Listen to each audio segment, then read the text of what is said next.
everyone. I'm Emily, and I am the Veg Families Coordinator for Northwest Veg. I'm here in Portland, Oregon, and I'm with my buddy, Oso, who I'll show you. He's really tired right now. Being a really good boy. So he's been my quarantine buddy, and I don't know, just having a dog throughout this all has been really therapeutic. And so thank you so much for tuning in. We have Haile here today, and she's done a lot for a 19-year-old activist, and we're so excited to ask her some questions about her journey. And we also have Jacqueline from Northwest Veg. She's the executive director, and we're really excited to be here. So thank you so much for tuning in. And I guess first of all, I will direct the question to you, Haile. And I'm just curious to how your journey started, and if you could kind of walk us through how all of this has come to happen for you as a 19-year-old, and just give us a little background, where you're from, maybe your family roots, what got you into the vegan movement and helping kids around the world with their activist journeys. Yeah, absolutely. Thank you so much for having me.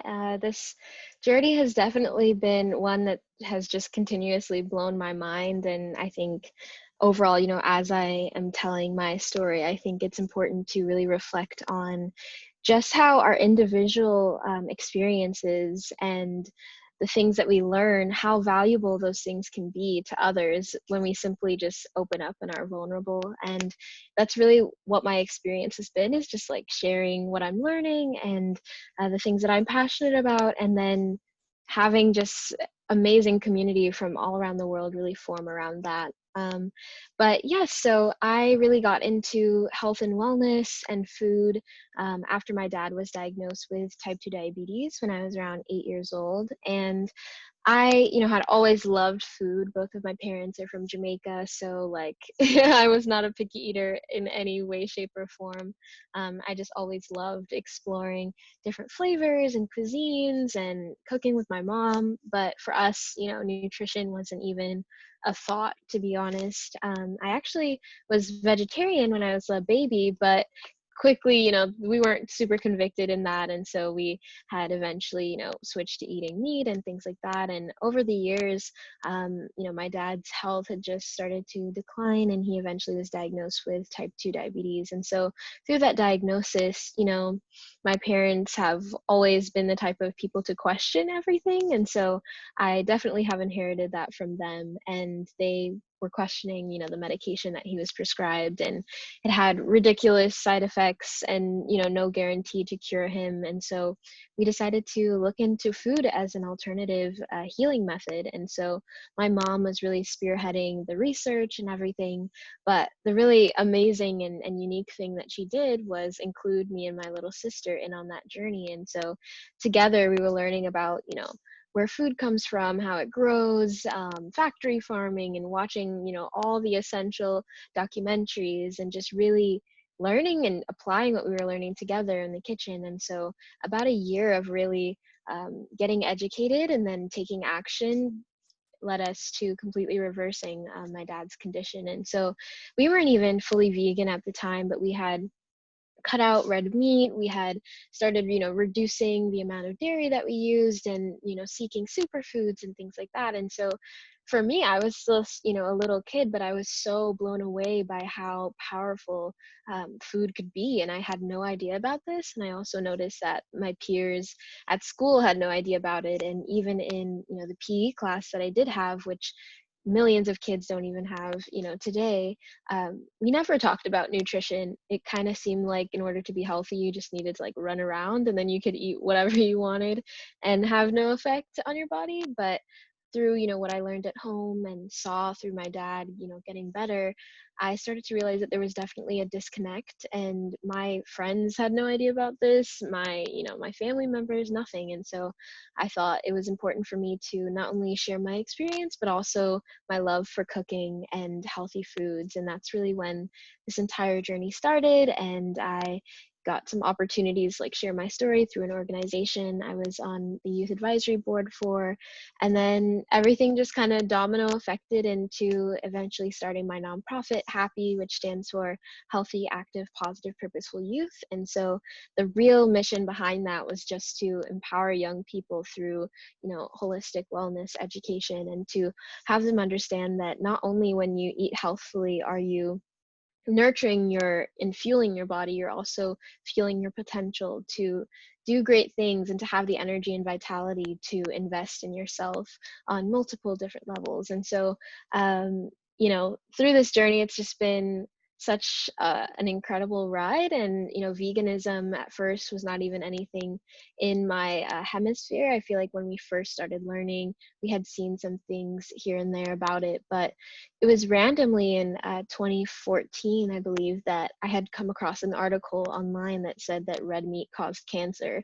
And I just couldn't shake that for some reason. I was like, I really don't know if eating like a steak or having a burger is worth like getting cancer. And so for some reason that just struck a chord in me, and I decided, okay, I'll just like challenge myself and my family to try out like being vegan from August through the end of the year. And ever since then we just stuck with it, because that entire process was really about learning about the health benefits, of course, of going vegan, but also the ethical and environmental standpoint. And it just felt very aligned with the type of person I wanted to be, and the way I wanted to be able to contribute to the world simply through what's on my fork and what I share with others. And so that's really where it all began with veganism. And now we're coming up on like 6 years in August, so it's pretty surreal just knowing how all of this has gone, and to be here today. And so much of it just starting, like I said, from an experience that so many people around the world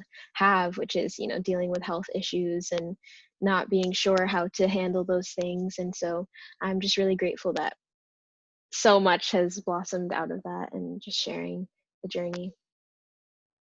We're really grateful that you're able to share your journey and for everything that you've learned along the way, because you've inspired so many people. And your work with Happy, we're really curious about it because we're a nonprofit as well. And so you know the nonprofit world, it's an amazing, Yeah. and there's so much to learn and grow from it. But we want to know what your favorite moment so far with Happy has been. Oh gosh, it's really, really hard to choose. Yeah, I Maybe one mean, I think answer, one time that sticks out. um, okay, I guess one of my favorite moments, working with elementary school students there's never a dull moment. But one of my favorites is actually, it happened last year. We were doing a Sugar Shocker school tour, which is basically where we have kids, guess how many teaspoons of sugar are in various popular products. And then, we do that. It's a fun game. And we follow that up with, a vegan snack or breakfast recipe demo. And so we were doing one of those tours in White Plains, and we had gone through like the whole Sugar Shockers demonstration, and we were talking about how these companies market to young people through their branding and commercials and all these things to really make their product even more appealing, on top of having addictive ingredients like corn syrup and food colorings and all those things. And one of the students had like raised his hand in the audience, and he was like, do you think it's possible for us to like sue the companies for, trying to harm our bodies? And I was like, well, I mean, yeah, if we got like enough of us together, we could do it. And then literally all at once, all the kids started chanting, sue the companies, sue the companies. And it was just like an iconic moment, because I think it just really captured the energy of not only my generation, but they're even younger than my generation. And so to see them so fired up and realize, that something is wrong with what's happening in our food system and in companies who target to kids and lead to them, not doing well. I think it was amazing to just see them feel so empowered by having that knowledge. And that's always something that I'm just like, did that really happen? Because like an entire 100 group, like 100 students in the 3rd grade were like chanting sue the companies, and it was just awesome to witness. Yeah, that sounds amazing. And that's such a great story to show the energy of the youth. You know, if they're being taught at a young age, you know, about these crazy things relating to food that we consume, then, you know, the Yeah. hope by the time they're my age or your age or whatever age, that they're going to be truly active in the community to address these issues and to make a change. And it is a systemic thing, again, because we have to change the way that the rules are written in order for change to happen. And by giving youth voice, it makes so much sense in a bigger picture kind of deal. So we also saw that you were doing some work with Michelle Obama during her presidency, or during her time as a first lady during the Obama administration. And we also saw that you did some work with Alliance for a Healthier Generation for the Clinton Foundation. Can you tell us a little bit about your journey there and what you did and anything that sticks out? Yeah, I mean, the Clinton Foundation Alliance was really just where I got my start. I mean, the Alliance for a Healthier Generation was just a really great platform because they provided, opportunities for a group of young people that represented the entire country to really learn about specifically the childhood obesity epidemic and how we could, be active in our communities and talking about health and wellness. And so that's where everything began for me, and I was on their board for 4 years, I believe. And through that was how I started getting speaking opportunities and eventually partnerships, and then starting my nonprofit when I was 12. So that was just really where I was able to learn about the potential of this movement and how important it was for me to continue to spread this message, especially through my personal story and journey. And so everything just kind of connected, and through those opportunities provided by the Alliance, I then was able to meet First Lady Michelle Obama and get to introduce her and walk her from her plane steps, and do a bunch of stuff that I never could have imagined would be possible. But yeah, it was really, really cool to be able to have such a strong foundation starting out, and just a real support system and community to lean on and to learn and grow from. So yeah, that was a really awesome way to kick off my journey. It sounds like it. And definitely not everyone can say that they've met Michelle Obama or done work for these kinds of really powerful but philanthropic organizations. And it's simply amazing that you were able to launch your career from these platforms. And it definitely shows you're a very well-rounded woman, and you've had these experiences that are going to shape you forever. And it's powerful and it's inspirational to everyone. And so Thank you. yeah, you're welcome. You're so welcome. And I guess, this is just a kind of an open-ended question. What fuels your drive for a compassionate world? Um, I think what really fuels my drive for a compassionate world is just seeing what the power of compassion, how that has shaped me as a person. I think that so many of us are deprived from a true experience of genuine compassion, and I think that's why we see so much trauma in the world, is just because we've been conditioned, to view everyone as our competition, and to try to put up like a certain persona that's stronger than our own humanity. And I think that it's when it comes to compassion, there's just something about it that allows everyone's truth to really come out. Like when it's from a genuine space, I think that compassion really unlocks like the highest potential of human beings, and it really is, the essence of who we are. And so I think that as we try to build, a more compassionate world, I think that it's going to allow people to understand their own purpose in the world, and how they're sharing their light and their heart with others, how that can also empower them to do the same. And so I feel like it's really just a ripple effect, is when we open our hearts, it really helps others do the same. And so I think that is really my biggest motivation, is just seeing and feeling personally, through not only my own life but also the lives of others that I've been able to touch, just how much compassion can create space for change and can create a safe space for just being vulnerable and exploring all of the things that make us human and all the issues that we're facing. I just feel like once compassion enters that narrative, it allows everyone to really disarm themselves and feel as though we can actually have open conversations and start to take action, because I think it's just a lot of smoke and mirrors that we are conditioned to put up, and in being compassionate we're allowing vulnerability at the same time. So I think it's really just that, because it's so powerful, and once we activate it within ourselves and those around us, we're just really creating like a force field for so much transformation. I absolutely agree. And I guess compassion and vulnerability, they go hand in hand, right? You Yeah. can't really make change with compassion unless you're vulnerable and open to the doors of change. And so, yeah, that's a great way to put it. And I definitely think, moving forward, keeping those values inside and trying to relay them on a daily basis will help us all in our journey. Yeah, for sure. So I guess this is kind of another open-ended, just really brief. What's any piece of advice you would give to a youth activist starting out in their journey, whether it be an animal rights activist, a vegan activist, a youth in their activist journey, essentially? Mhm.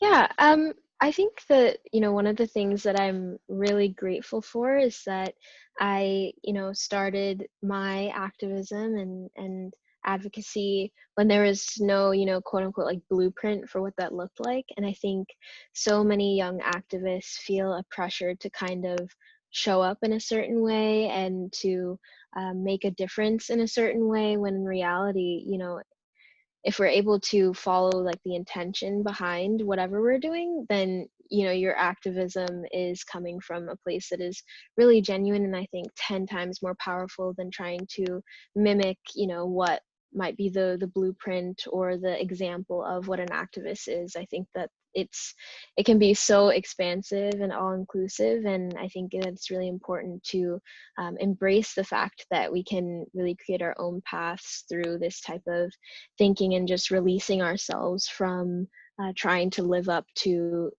something that we're not obligated to live up to. But I think in many ways in the activist space, it can feel like you have to show up or perform in a certain way. But I think it's just really important to always be very tuned into the reason why you're doing the work that you're doing, and to understand that if you lead through that, like no challenge is too big, no obstacle is too overwhelming when you have that core idea and that core heart-led thing that really pushes you through it all. And so I think that's really the most important thing, is just to remain authentic and true to what you're passionate about and what you love, but also allowing yourself to shift and grow through it all. I mean, the reasons why I started my work 10 years ago looks completely different now, and is manifested in such a different way, and is more expansive than even I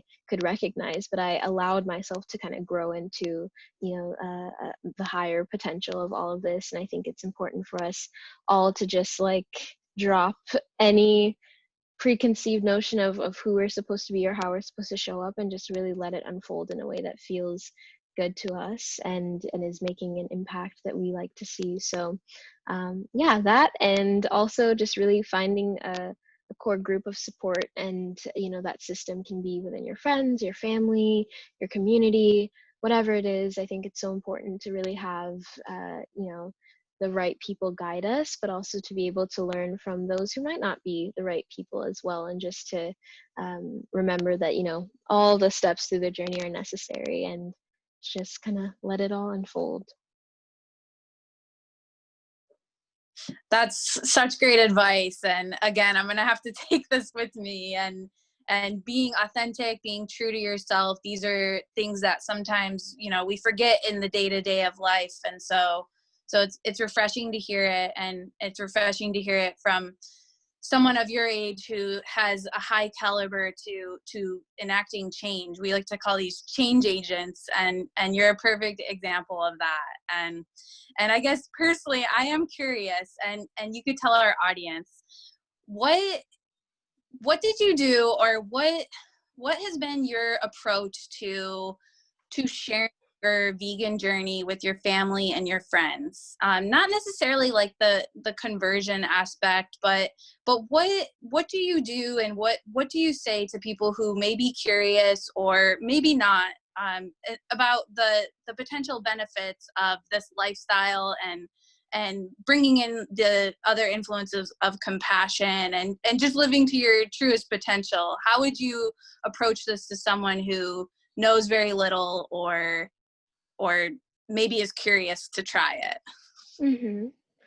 Yeah, I think that it's really important to plant seeds, and something that I've definitely learned over the years is not to force any type of, belief or lifestyle on anyone. I think that that's kind of an example of veganism that I had seen for a long time, was like super fired up, like animal rights groups, and, like the yelling and the screaming and the condemning, like all of that, personally was very overwhelming. And so I had to make sure that I found a group of vegans that I could really identify with, and an approach that allowed anyone to enter from all different perspectives. And for me, number one thing is to show that a vegan lifestyle is enjoyable. I think so many people have the perception that it's bland, or very very boring, and just sitting there, you're just eating like rabbit food, or you eat grass, the typical stereotypical perceptions. But I think for me, with our family, especially like all Jamaicans, it was really important for us to show them that we could have our favorite dishes just veganized, and that it could be flavorful and multidimensional and fun and exciting. And so first way to really to hook someone in is through how it tastes. And then once that really kind of demystifies so much of what veganism is, I think then you have the opportunity to educate and learn together. And I think it's important to just kind of follow natural cues. If someone is like not feeling it, I think it's important to understand that it's not like you don't have to force it at this time. Just keep leading by example, and keep being open to answer any questions as they come.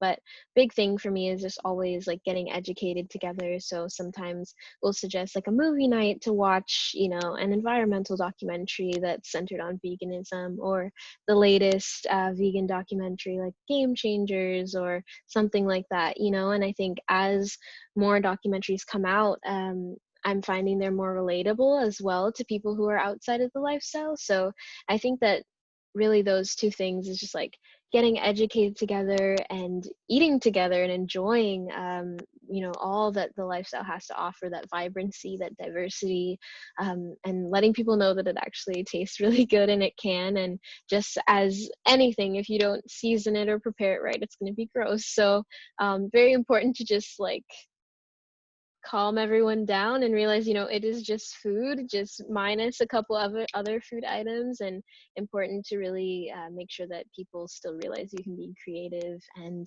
still maintain your culture and all the things that you love. So yeah, those are really the biggest things for me. Yeah, I love that answer. Just maintaining your culture, and the vibrancy of the food, and truly the base of most food is vegetables. so Yeah. so it really takes a little bit of creativity and a little bit of transformation for cultural dishes to come to life in a vegan stance, or plant powered.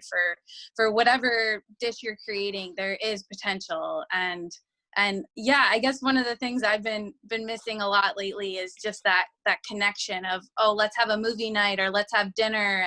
And so I think maintaining that throughout this time, and doing it with your family and friends that you're able to, in close proximity, really important, because that's how the conversations get started at the dinner table.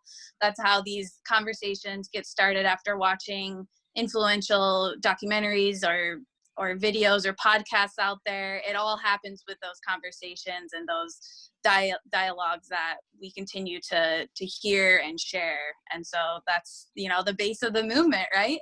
Yeah, absolutely. It's so important to ensure that you're creating safe spaces for people to explore the lifestyle and to, I think for a lot of us, sometimes when people are like, you need to do this or change this or go this, it can, bring up a lot of defenses for people and for multiple reasons. And I think it's just important to be patient and understanding as well, because there was certainly, a time in my life and my family's life where going vegan did not make any sense at all, and so it's just like it's a personal evolution for even our minds to be prepared to hear certain things. And so it's just, I think, important to be able to gently plant those seeds and compassionately plant those seeds, as this lifestyle represents.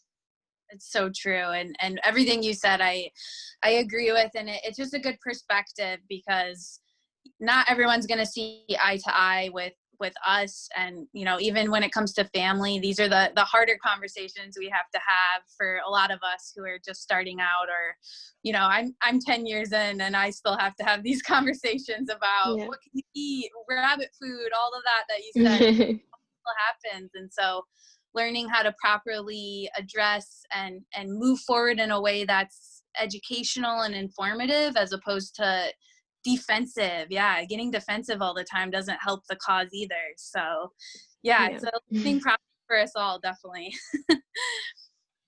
And I guess, we're getting right around the 30-minute mark, but I will leave it at, where do you see this movement, the youth activist movement, the vegan movement, all of it, all of that, what we've just talked about, where do you see this headed in the future? And tell us any other thing that you'd like to share for inspiration to others watching. Yeah. I think in regard to the vegan movement, I definitely see it growing, of course, but I also see it really being more inclusive. And I mean that by who's going vegan, but also what veganism really stands for and the justice that we've tried to, get.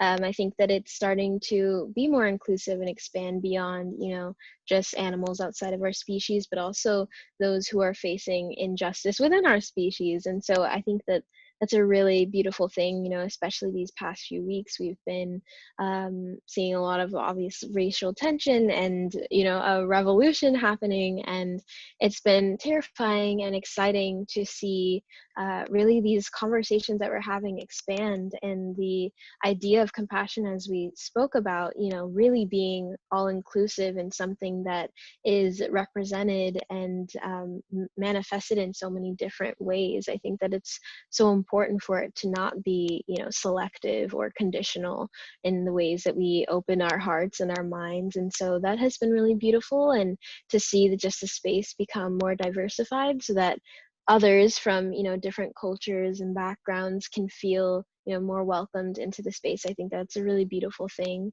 And then in regards to, the youth movement, we definitely aren't stopping the momentum that we have. And I think as we kind of begin to see the world for what it is more and more, as little kids, I think so often parents try to kind of shield you from like what the reality is. But I think now parents and, teachers, even caregivers, are realizing that it's important for young people to understand the context of the world that they're living in, and how they can be empowered within it, all starting now.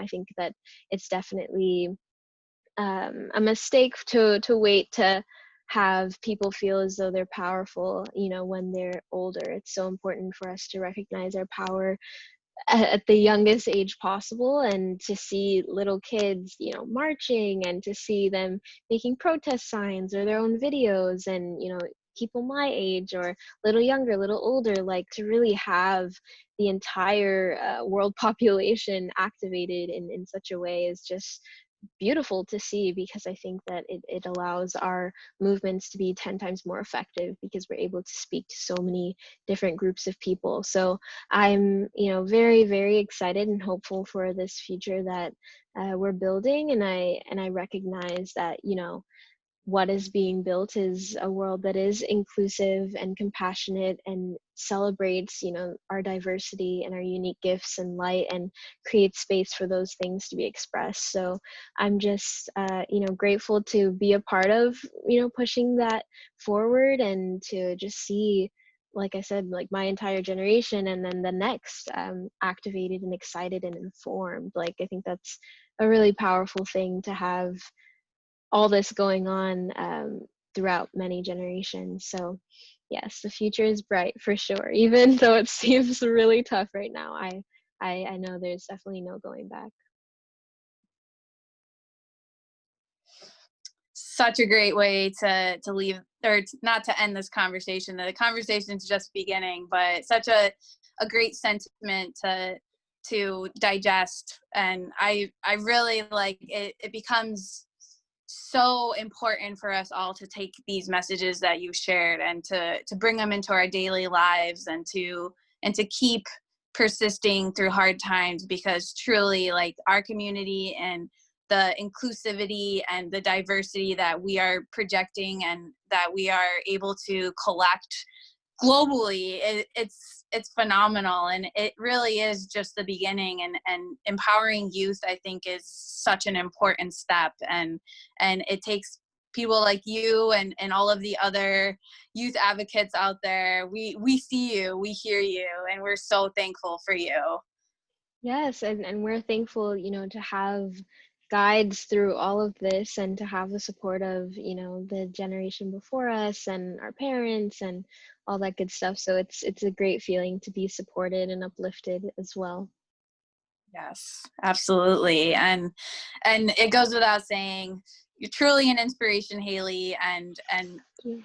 doing amazing work. We are so excited to follow your journey and to be an advocate for you and for Happy, and for all of the work that you're going to continue to do in the future. We're here to support you and to watch you grow and blossom. Thank you. No, that means so much. And I did forget to mention somehow, I am releasing a cookbook. It's coming out July 28th. And it's, of course, a vegan cookbook, but it's also a self help and empowerment book. And so it really has an element of reflection in terms of how we are influenced by the world around us, and how we can really take our power back by being introspective and intentional with the ways that we show up for ourselves in the world. And it also has some awesome 80 plant-based recipes, and I'm so excited about that. And I hope that it's really a tool for people to empower from within, and to recognize that the world needs their voice now. Thank you so much, Haley. I also wanted to share with our audience that there's a Q&A feature in Zoom on this webinar. And if you want to ask Haley a question directly, that you're welcome to write into the question box. Haley, I had a question for you. I'm wondering, first, how did you initially get the word out about Happy? And how can we support you in doing that? And as a corollary to that, how do you envision, like in 2 years from now or in 3 years from now, what's your vision for how Happy has grown, and how can we help you bring that to fruition? Yeah, thank you. For us, honestly, it was really just community that really got everything started. We founded Happy when we were living in Arizona, and so our community there was really great and supportive, and helped us, get off the ground. We got a fiscal sponsor.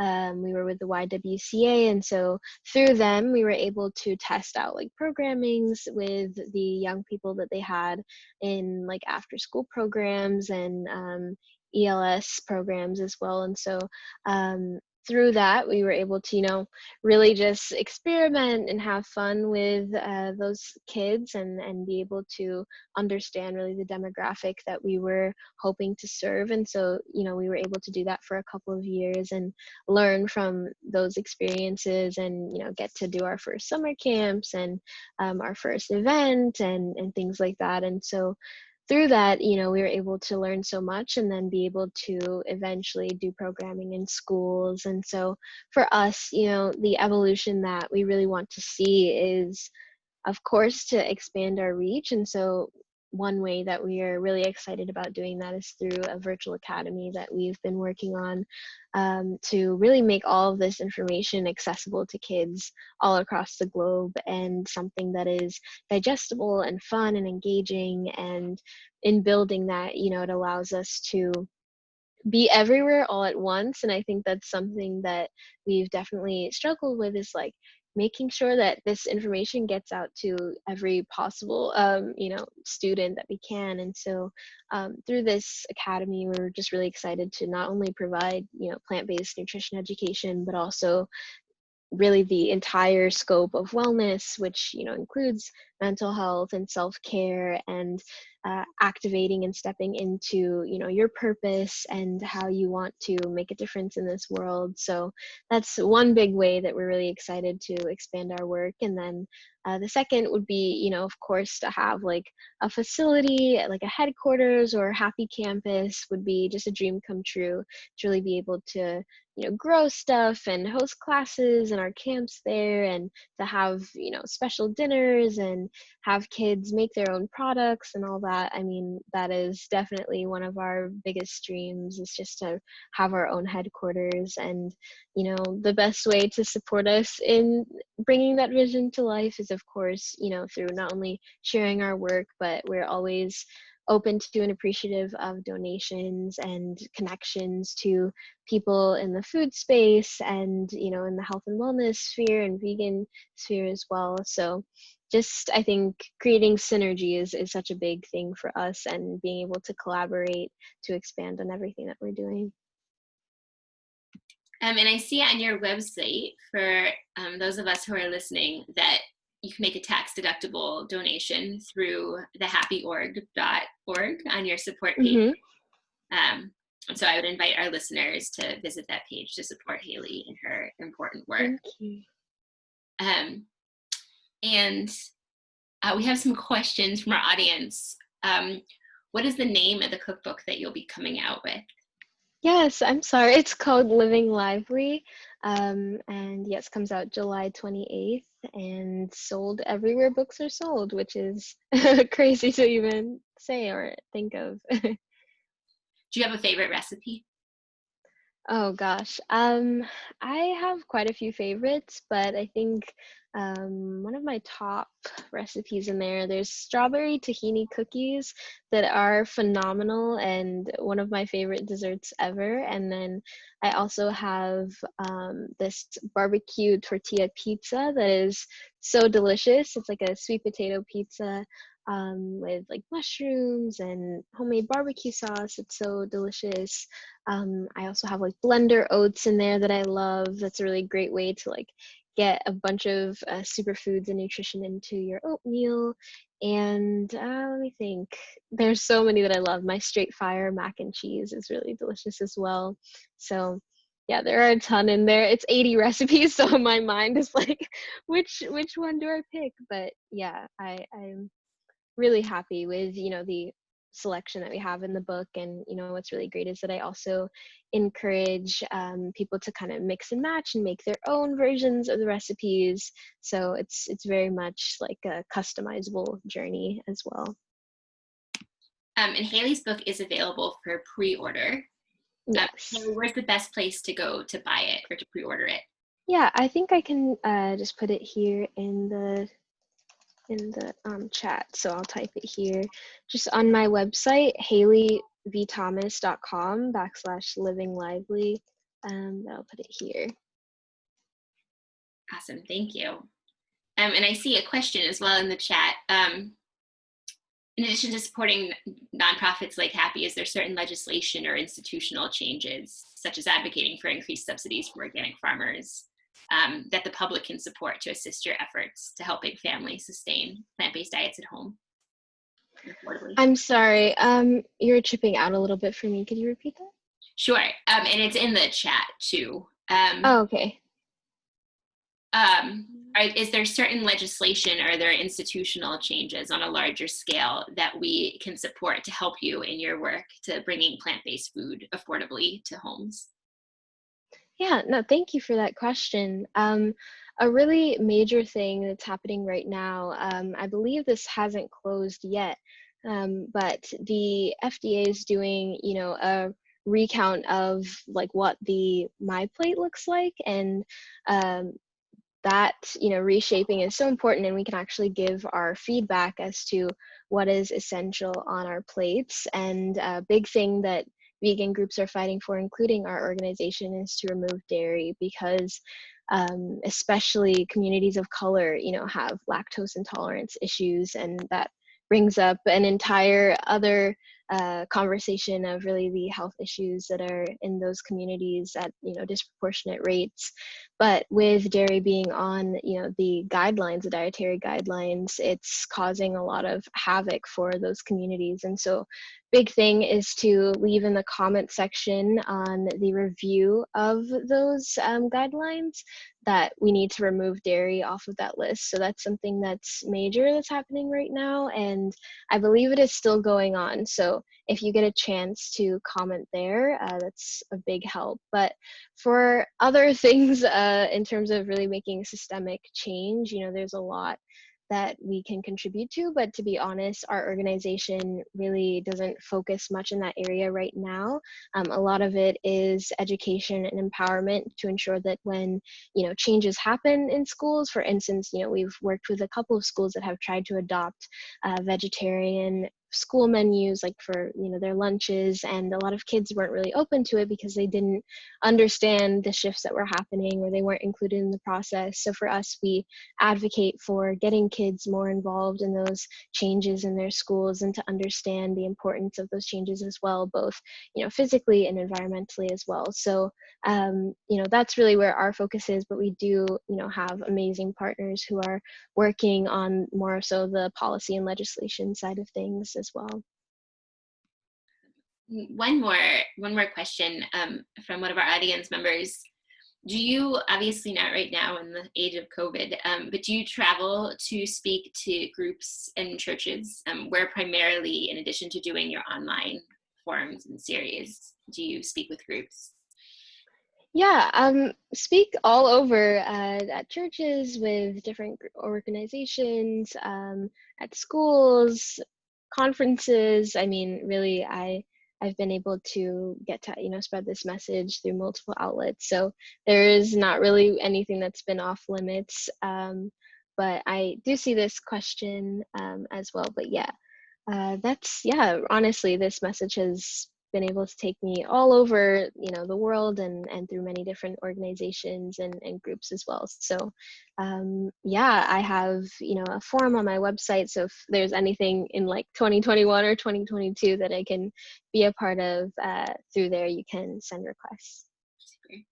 And one more question for you. Are you currently in school, or do you spend all your time with do you spend much of your time with Happy and affiliated work?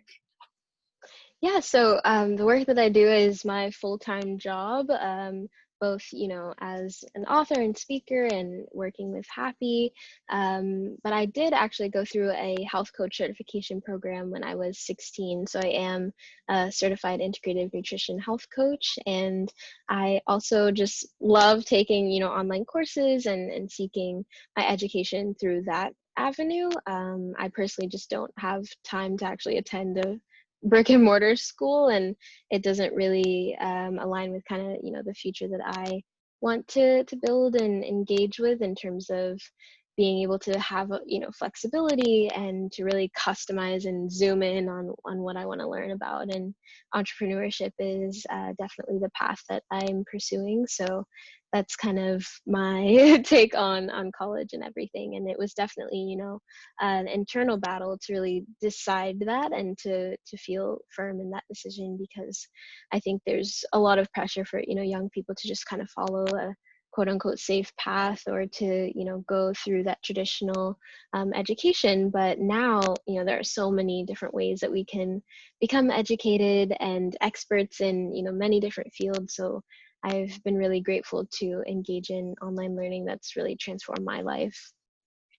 I really admire how you've been able to focus your interests and skills and pursue learning those in a way that's helpful and transformative for other people. Thank you. That's really admirable.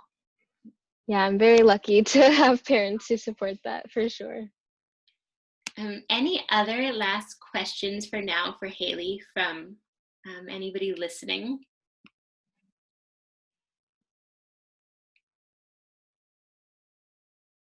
Haile, thank you so much for sharing your time with us. Yes, do you have any upcoming talks that we should tune into? Yes, I actually have a conversation with the Vegan Women's Summit coming up on the 23rd, I believe. We'll be having a discussion on allyship in the vegan community in regards to race, and that'll be a really exciting conversation with Tabitha Brown and some other vegans in the space as well. So I'm super excited about that, and I believe that's the next talk that I'll be doing. And we'll send that out as well, that information. Awesome. Thank you. Summit for everyone listening. Thank you. Emily, thank you so much as well for leading this interview.